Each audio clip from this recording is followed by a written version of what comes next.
नोकरी आमच्या हक्काची, नाही कुणाच्या बापाची, नोकरी आमच्या हक्काची, नाही कुणाच्या बापाची. सिव्हिल प्रशासनाचं करायचं काय, खाली डोकं वर पाय, त्या प्रशासन अधिकाऱ्याचं करायचं काय, खाली डोकं वर पाय, त्या प्रशासन अधिकाऱ्याचं करायचं काय. खाली डोकं वर पाय. आमच्या मागण्या मान्य करा, नाहीतर खुर्च्या खाली करा, अरे आमच्या मागण्या मान्य करा. नाहीतर खुर्च्या खाली करा. कामगार एकजुटीचा प्रशासनाचा, सिव्हिल हॉस्पिटल प्रशासनाचा, सिव्हिल हॉस्पिटल प्रशासनाचा. आज आम्ही वंचित बहुजन माता ट्रान्सपोर्ट जनरल कामगार युनियनच्या वतीनं आज जिल्हाधिकारी सांगली यांच्याकडं आमच्या ग्राहक मांडण्यासाठी आम्ही आलेलो आहोत.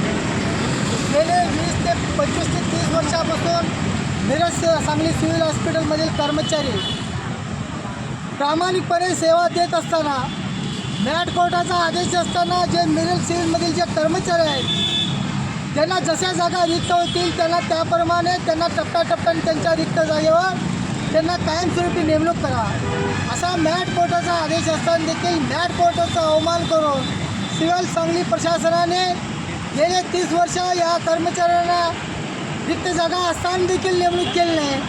पण आज रोजी 28 तारखेला या मिरज सांगली सिव्हिल प्रशासन अधिष्ठाता आणि या ड वर्गाचे अध्यक्ष म्हणून सांगली जिल्ह्याचे अधिकारी यांच्या सह्यानं एक निविदा काढलेलं आहे. सरळ सेवा भरती सरळ त्यांचं म्हणणं आहे रिक्त जागा आहेत. तर रिक्त जागा असताना आमच्या नोकऱ्या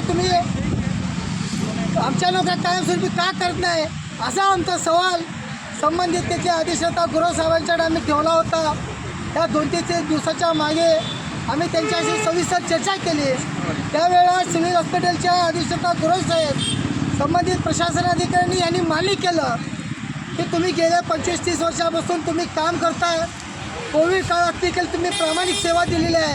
त्यामुळे तुमची नेमणूक झालीच पाहिजे आणि तुमची नेमणूक आम्ही तुमच्या नेमणुकीला हात लावला होता. तुमची नेमणूक तशीच ठेवून आम्ही सरळ सेवा भरती करतो. तर याचा अर्थ काय आम्ही गुरव साहेबांना म्हटलं की याचा अर्थ काय होतो आहे जर तुम्ही आमची जागा तसंच जर ठेवला असाल तर पहिला आमच्या ऑर्डर आमच्या हातात द्या मगच सरळ सेवा भरती सुरू करा अशी आम्ही गुरव साहेबांच्याकडे मागणी केली विनंती केली.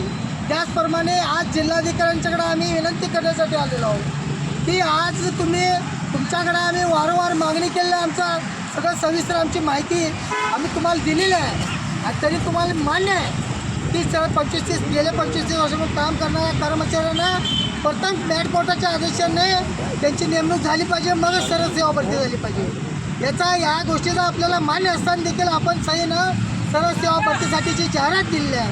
त्याचं प्रथम या ठिकाणी वंचित बहुजन माता युनियनच्या वतीनं जिल्हाधिकारी आणि संबंधित सिव्हिल प्रशासनाच्या अधिष्ठाता प्रशासन अधिकारी महाराष्ट्र शासनाला जाहीर असं त्या ठिकाणी मी निषेध करतो. आणि आज जिल्हाधिकाऱ्यांना आम्ही विनंती करतो आहे की तुम्ही तात्काळ संबंधित हॉस्पिटलचे अधिष्ठाता त्यांना बोलून संबंधित कर्मचारी आमच्या युनियनला बोलून सविस्तर यामध्ये तोडगा काढा. आमची मागणी एवढीच आहे की तुम्ही या 25-30 वर्ष काम करणाऱ्या कर्मचाऱ्यांना तुम्ही तात्काळ त्यांची नेमणूक करा आणि मगच सरळ सेवा भरती करा. त्याची ऑर्डर पहिला हातात द्या. आम्ही चुकीची मागणी करत असताना मॅट कोर्टाचा आदेश असताना देखील तुम्ही वारंवार अवमान करताय. हे आम्ही अजिबात खपवून घेणार नाही. वेळ पडलीच तर न्यायालयीन लढा देखील आम्ही लढणार आहोत असं या ठिकाणी आपल्या माध्यमातून सांगतो. आणि आपल्या न्यायालयीन बदली कर्मचाऱ्यांना मी एक विनंती करतो की आज आपण इथं जिल्हाधिकाऱ्यांना भेटून निवेदन केलं सविस्तर चर्चा केली तरी हा विषय थांबणार नाही. हे महाराष्ट्र शासन सिव्हिल प्रशासन हे गेल्याचं तातडीचं आहे. त्यामुळं यांना न्यायालयात घेतल्याशिवाय आपण गप्प बसायचं नाही एवढं आपल्याला मी या ठिकाणी विनंती करतो. आणि या ठिकाणी आपल्याला अनेकदा सांगतो की आपण असंच कायमस्वरूपी एकजूटने आपण वारंवार या ठिकाणी टप्प्याटप्प्याने जे काय आमचे वंचित बहुजन माताडी कामगार युनियनच्या वतीने आपल्या हक्कासाठी आपण ज्या ज्या वेळेला रस्त्यावर होतो त्या त्यावेळेला आपण आपल्या हक्कासाठी एकत्र यावं अशी एक विनंती करतो. आणि आम्हाला न्याय आमचा हक्क नोकरी आमचा हक्काचा असल्यामुळं आम्हाला 100% न्याय मिळणार अशी या ठिकाणी अपेक्षा देखील व्यक्त करतो. आणि आपण कायमस्वरूपी एकजुटीने राहाल अशी देखील अपेक्षा व्यक्त करतो.